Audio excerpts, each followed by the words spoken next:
श्याम से कर मन में अभिमान, और हमसे बढ़कर है नहीं भक्त कोई भगवान।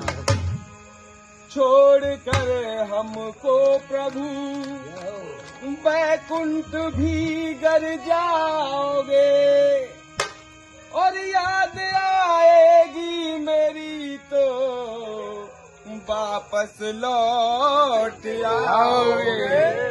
हे भगवान, अगर तुम वैकुंठ भी चले गए तो मेरी याद आने पे तुम्हें धरती पे वापस आना पड़ेगा। इतना बड़ा घमंड अर्जुन को हो गया। भगवान कन्हैया मुस्कुराए और क्या कह रहे हैं अर्जुन से? क्या कह रहे हैं भैया?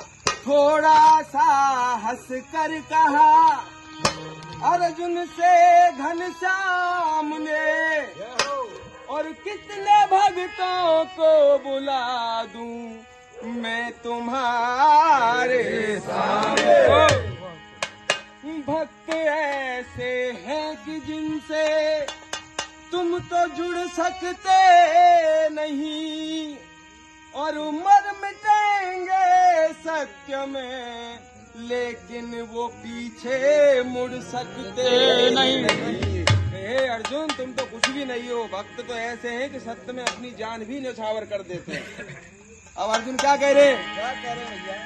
हे प्रभु, भक्तों से अपने और मुझको भी मिलवाइए, और हैं वो कितने सत्यवादी मुझको भी दिखलाइए।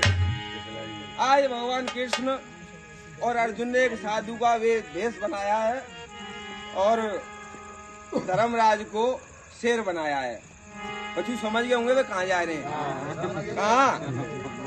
राजा मूरत ध्वज के यहाँ। जैसे ही राजा मूरत ध्वज के वहाँ पहुंचे, आवाज लगाई है, संतरी मंत्री जो भी होते हो पहले निकल के आए, राजा को बुलाया है। राजा से इच्छा जाहिर की है कि हे राजन, हम भूखे हैं और भोजन करना चाहते हैं। तो राजा ने उनको आसन ग्रहण कराया है, सम्मान दिया है, और बोलते हैं कि प्रभु बैठिए, आपको भोजन भी कराया जाएगा। लेकिन भगवान कहते हैं कि हमारी भोजन करने से पहले एक शर्त है, वो सुन लो। भगवान की क्या शर्त है प्रभु? कि हमारा जो शेर है वो मांस खाता है, और हम जिसके वहाँ जाते हैं उसके बेटे का ही मांस खाता है। अगर ये शर्त पूरी करो तो ही हम तुम्हारे वहाँ भोजन करेंगे, अन्यथा तुम्हारे वहाँ भोजन नहीं करेंगे। और राजा कहने पर मनोरमा का पुत्र तो हमारा होता है, क्यों नहीं एक बार रानी से ही पूछ ली जाए। ऐसे विचार आ रहे हैं।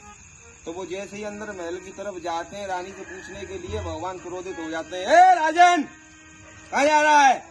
भोजन कराना है तो करा, वरना हम तेरे दरवाजे से भूखे ही लौट जाएंगे। ओहो, क्या नजारा है! क्या कह रहे हैं मूरध्वज? मुनिवर धीरज राखियो, ओ मुनिवर धीरज राखियो, और ना हो आप अधीर, ले आएंगे लाल को और देंगे छड़ में चीर। ए मुनिवर, धीरज रखो, हम अपने लाल को भी ले आएंगे और उसका मांस बनाकर आपके शेर को भी खिलाएंगे। उनके बेटे का नाम था ताम्रध्वज। आज उन्होंने अपने बेटे को बुलाया है, और राजा और रानी दोनों ने आरा पकड़ा है और उनके शीश पे रख दिया है अपने बेटे के।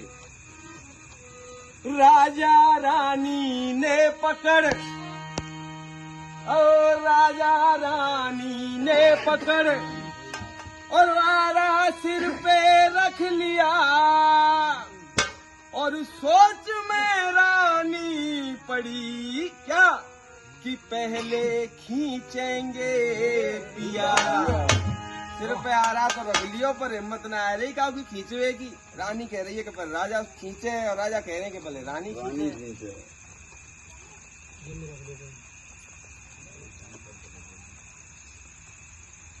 बेटे के मुख की तरफ, बेटे के मुख की तरफ देखा जब भूपाल ने, और नाम ले घनश्याम का, तो सिर को हिलाया लाल ने।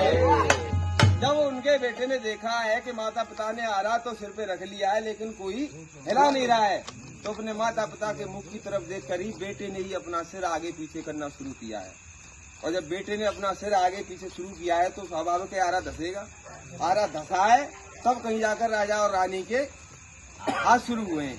ये तो थे दो ही।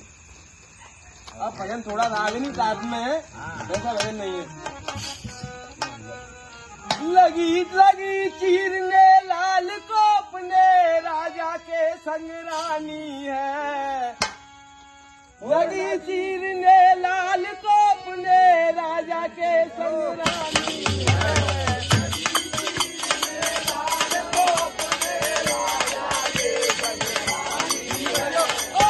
सबके लिए सजा सुख अपना धन्य धन्य रे रानी है।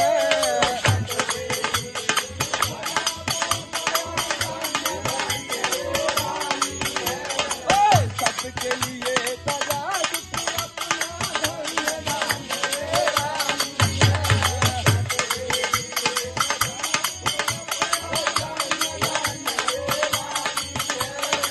क्या होता है आगे? आरा धसा शीश के अंदर बही खून की धारा है।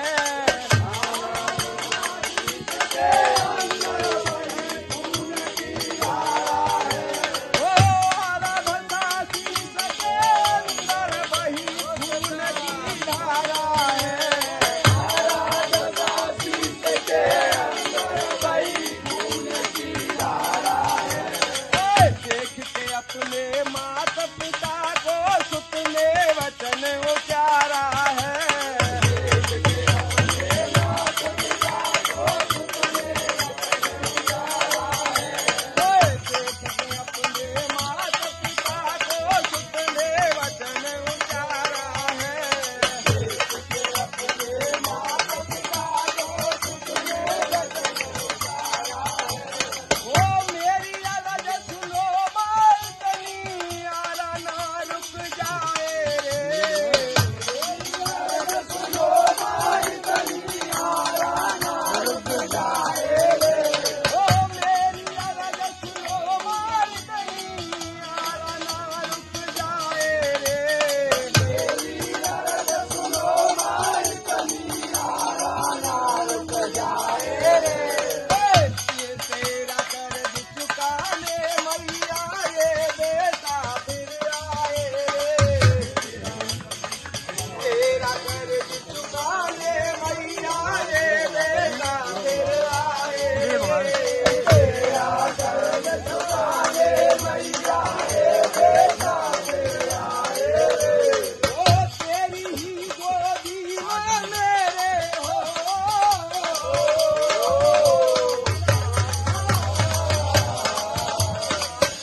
देख ही रहे थे राजा के सैन्य देशवासी गाँव वाले।